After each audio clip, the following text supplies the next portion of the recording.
What's up? It can be quite difficult to understand people. Do you speak any English? Do you understand the words that are coming out of my mouth? But you know what's even harder? Animals. They can't tell you what they want. Their aggression is easy to miss. They can be a source of danger for humans, and humans can be a source of danger for them. Anyway, the wildlife world is complicated. And you know what? Let's take a look at it. Just subscribe to the channel first, and let's go.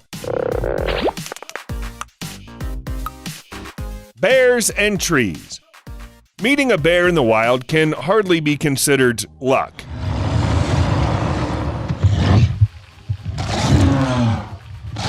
Well, of course. Wow, a real live bear. Yes, the bear is, of course, alive, but you can become very dead. What to do in this situation? Well, some forest enthusiasts suggest climbing trees and waiting there. It's like a bear will get tired of watching you and will leave in search of more available food. But bears aren't wolves that can only look at a man from below with hungry eyes. Bears are capable of doing that.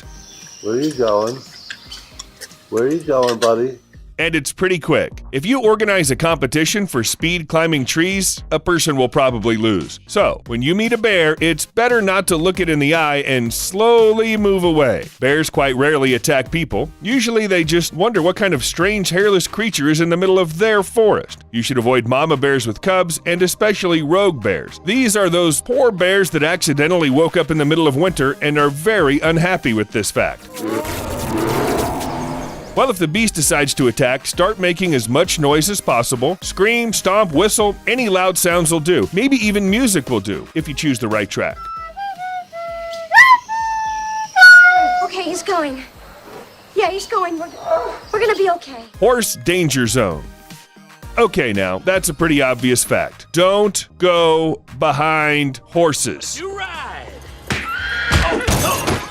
It's like traffic rules that say which side of the bus is best to pass. Well, you have to stay away from the back of a horse. Remember how in Harry Potter you had to approach the hippogriff?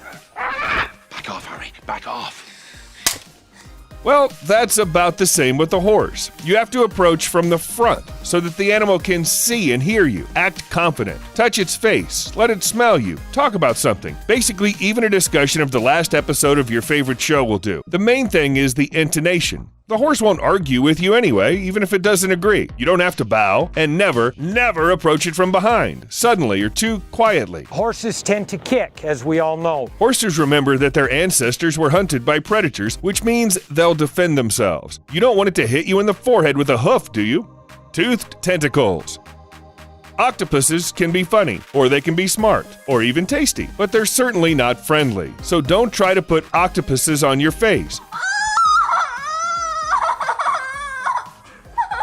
Seriously, who would ever come up with such a crazy idea? These cephalopods only look soft, but they have two weapons at once. Sucker cups, quite capable of ripping human skin, and a beak. It's right in the middle of an octopus and consists of hard chitin. The octopus's beak is very similar to the beak of a parrot. Now, add enough powerful muscles to that and you get a creature that's certainly not worth combining with the human face. Otherwise, you may suffer the fate of American Jamie Bishler. She just wanted to take a funny picture for the contest and had to go to the hospital. Wait. Oh, my God. Oh, she's clearly hurt. Shark victims. Sharks don't attack people that often. In most cases, they do it because of interest, because people aren't on their menu at all. Swim up and gently bite a strange creature? What if it's delicious? And you don't need to shout after all. In 90% of cases, after an exploratory bite, the shark just swims away. And according to the International Wildlife Museum, there is 1 in a 4 million chance of meeting this particular marine predator. But usually, all this data isn't very reassuring for some reason. Well, let's say thanks to Jaws. Let's figure out what to do with a shark when we meet it. First of all, it's better to avoid this meeting. You'd better not go into muddy water or swim in the dark. Sharks don't have flashlights, so they'll have to swim closer to find out that you aren't dangerous, and also they can take a bite. But let's say the shark is in sight. Don't turn your back on it and take an upright position, because nothing in the ocean is in an upright position. It's more likely that a predator will think you're crazy and stay away. If he does swim up and show too much interest, well, you'll have to attack it. Hit the shark in the nose and get out as soon as you can. And if it already bites, hit it in the eye. Grab the gills. Somehow that works. Red rag. Have you ever heard about how bulls react to red? Oh, Once a bull sees something of a similar shade, it loses control. Well, that's not true. Bulls attack a red rag not because it's red, but because it's waving. It might as well be green or yellow or even a portrait of the bull's mother.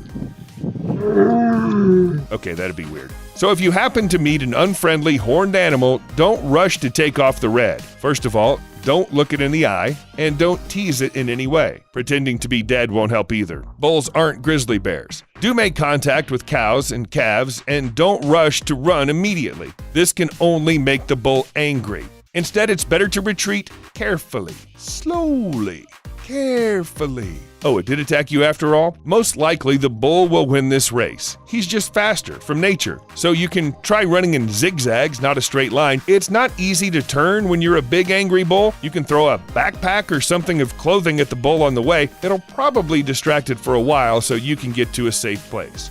Don't feed the squirrels.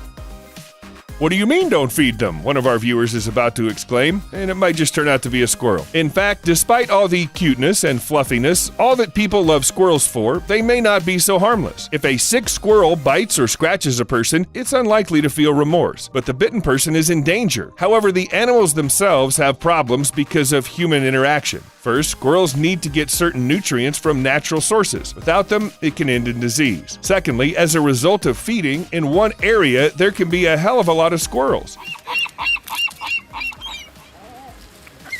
It's unlikely that you want one day to come to the park and see how hundreds and hundreds of fluffy animals run in search of food. Kind of a squirrel apocalypse that may again lead to the development of many squirrel diseases. Well, thirdly, squirrels can begin to associate people with food. Of course, they wouldn't attack, at least we hope so, but they'll lose their natural fear of man and may one day come close to some squirrel hater. Anyway, that's no good. But if you still want to take care of squirrels, you better think about planting shrubs like wild cherry, dogwood, or hawthorn. It's not as sweet as feeding the animal right from the palm of your hand, but it's really useful. Owl claws. Some people just love different exotic animals. Who needs cats, dogs, parrots, and hamsters when they can get a raccoon, or an otter, or serval, or an owl? But in most cases, a wild creature can be really dangerous, even if it's not a predatory cat that's capable of eating one of the little kids. The owl's claws can cause serious injury to anyone. Have you seen them? They're huge. Giant, strong, sharp hooks that can rip anything from a new pillow to human skin. You have to be as careful with these birds as you can, and certainly not give your limbs to strange owls unless, of course, you have a few extra hands to spare. Clothes for dogs.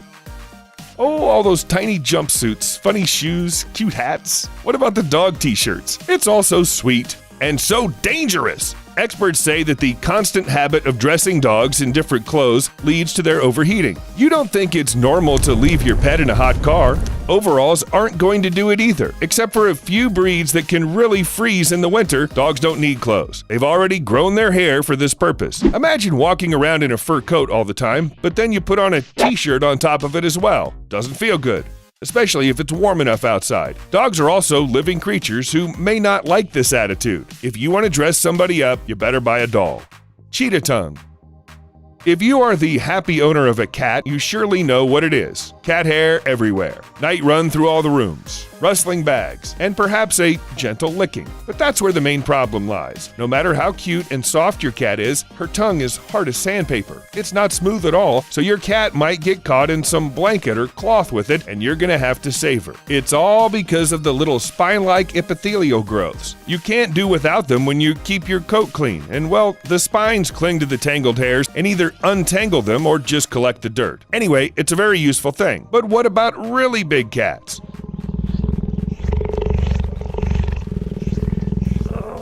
See there, let me stop. See, look at that. See that? Blood on my arm. Well, big cats have big spines on their tongues. Cheetahs' tongues are very grainy, like sandpaper. Wet, too. Can you imagine it? Now add hundreds of tiny spines, sharp as shark teeth. They cover 95% of the tongue surface, and for the cheetah, it's the best comb and sponge in the world. Because cheetahs, well, they're fluffy, but a person wouldn't be happy to come in contact with a tongue like that. Well, if a wild cheetah attacks you and licks you, a rough tongue would be the least of your problems. If possible, stay away from wild cheetahs. Well, that's it. Give likes to octopuses, don't lick wild bears, subscribe to horses, and try not to dress up sharks. Got it? Yeah, right. Yep. I think so. Yep, I got it.